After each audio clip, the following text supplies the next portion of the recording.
दोस्तों आखिर क्या हुआ जब सुप्रीम कोर्ट में अचानक खड़े हो गए योगेंद्र यादव।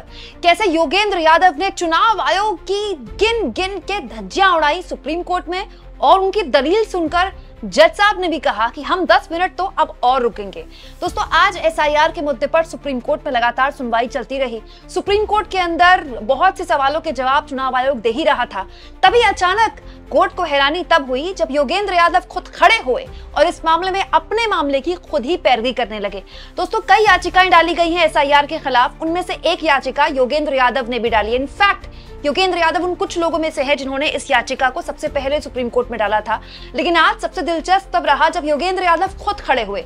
मैं आपको बता दूं दोस्तों, यूट्यूब में वीडियोस बनाना और टीवी चैनल्स में डिबेट में हिस्से लेना ये बिल्कुल अलग बात है, लेकिन सुप्रीम कोर्ट में जब आप बात करते हैं जजेस के आगे तो आपके पास तथ्य होने चाहिए, फैक्ट्स होने चाहिए, और एक एक शब्द पर जो आपके विरोधी पक्ष है उसकी नजर होती है। मतलब ये एक ऐसी जगह होती है जहां पर गलती की कोई गुंजाइश नहीं है।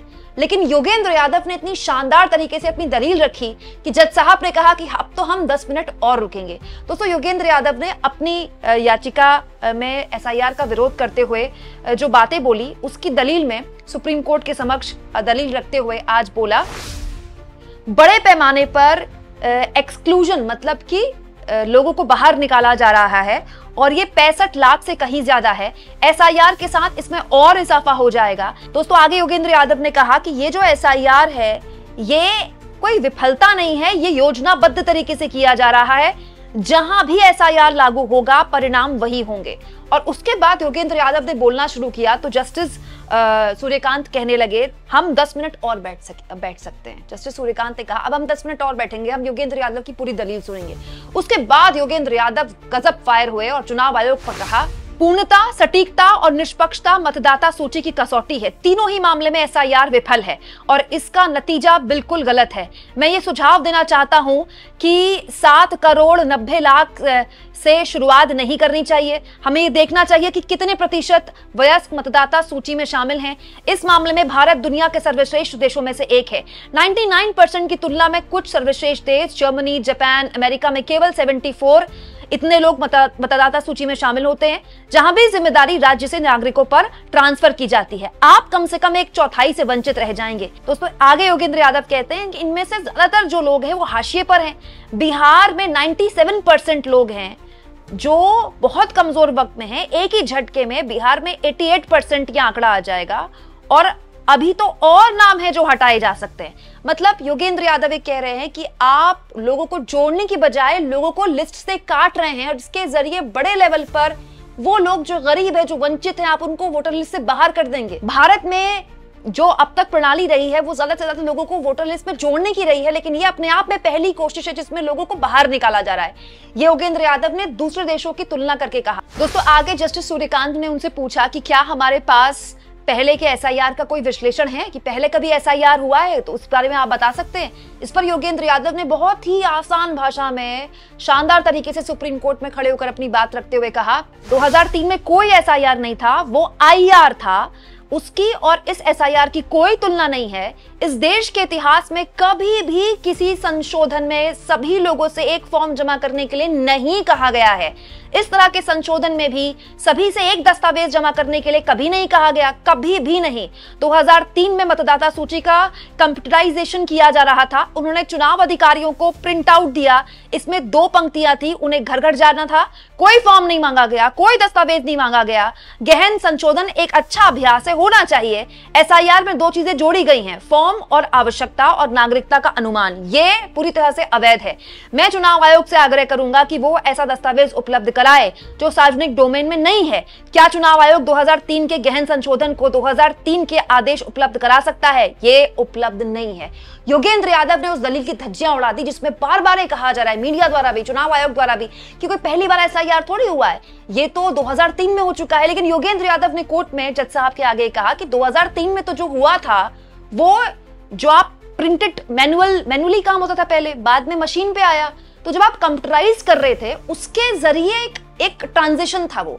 इसमें अधिकारियों को लोगों के घर जाना था, वो कोई फॉर्म नहीं मांग रहे थे। लेकिन ये अपने आप में पहली बार है जब सभी लोगों से एक फॉर्म भरने के लिए कहा जा रहा है। पूरी तरह से अवैध है। दोस्तों इसके बाद बड़ा दिलचस्प मामला देखने को मिला, जो योगेंद्र यादव के विरोधी पक्ष है, मतलब एसआईआर के समर्थन में जो याचिकाएं डाली गई हैं, या फिर ये कह ले कि चुनाव आयोग के समर्थन में जो याचिकाएं डाली गई हैं, उस पर जो जवाब देने वाले लोग थे वो इस पर भड़क गए। दोस्तों चुनाव आयोग के वकील भी कोर्ट में थे और योगेंद्र यादव जब ये बात बोल रहे थे तो चुनाव आयोग के वकील भड़क गए। उन्होंने कैसे योगेंद्र यादव को टोका है मैं आगे आपको बताऊंगी, लेकिन पहले देखिए योगेंद्र यादव ने इसके अलावा क्या कहा।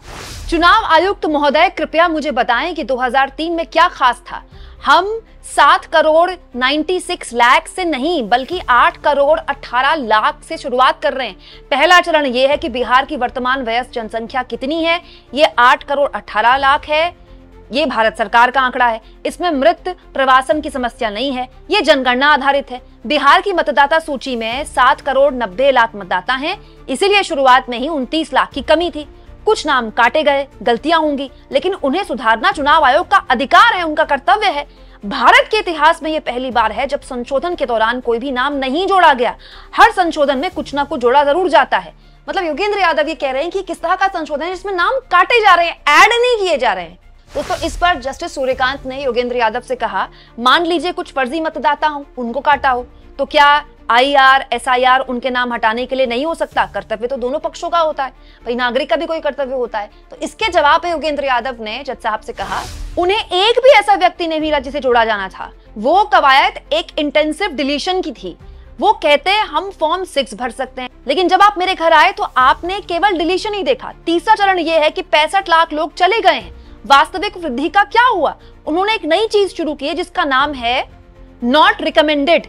मतलब 7 करोड़ 24 लाख में एक श्रेणी है जिसकी संख्या किसी को नहीं पता।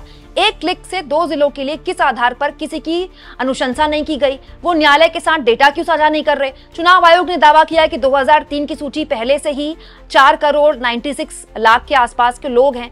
वास्तविक आंकड़ा लगभग 2.5 करोड़ में है।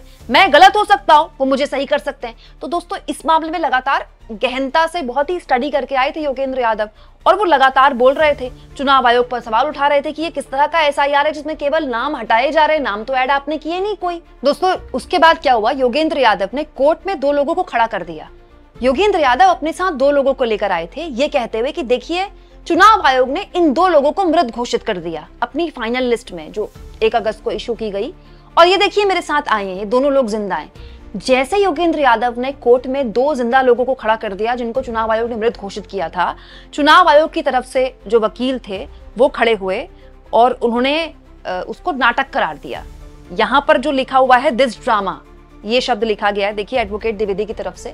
लेकिन कुछ रिपोर्टर्स जो ये सब देख रहे थे उन्होंने ये बताया है, सोशल मीडिया में लिखा है कि ये एक तरह से एक इशारा था। चुनाव आयोग के वकील ने कहा कि इस तरह का जो ये ड्रामा है ये न्यूज स्टूडियो में चलता है, आप सुप्रीम कोर्ट में ड्रामा नहीं कर सकते। हालांकि इसके बाद जस्टिस बागची ने भी बोला कि ये अनजाने में हुई गलतियां हो सकती हैं, इसे आप सुधार सकते हैं।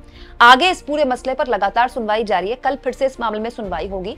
और जब योगेंद्र यादव ने बात बोली तो जो चुनाव आयोग के वकील थे उन्होंने कहा मैं भी इस मामले में रिस्पॉन्ड करने के तैयार हूं।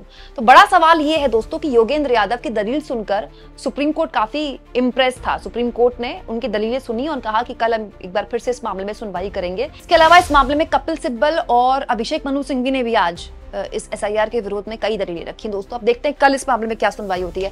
आप क्या सोचेंगे दोस्तों? योगेंद्र यादव का इस तरह से खड़ा होना, मृत लोगों को कोर्ट में लाना, उस पर हाई वोल्टेज ड्रामा होना और एसआईआर को लेकर इतनी गंभीर टिप्पणियां करना कोर्ट में, ये क्या दिखाता है? कमेंट बॉक्स में जरूर लिखें और जितना हो सके दोस्तों चैनल को शेयर भी करें, सब्सक्राइब भी करें और थैंक्स और ज्वाइन, ये 2 ऑप्शन है जिसके जरिए आप चैनल को सपोर्ट भी कर सकते हैं।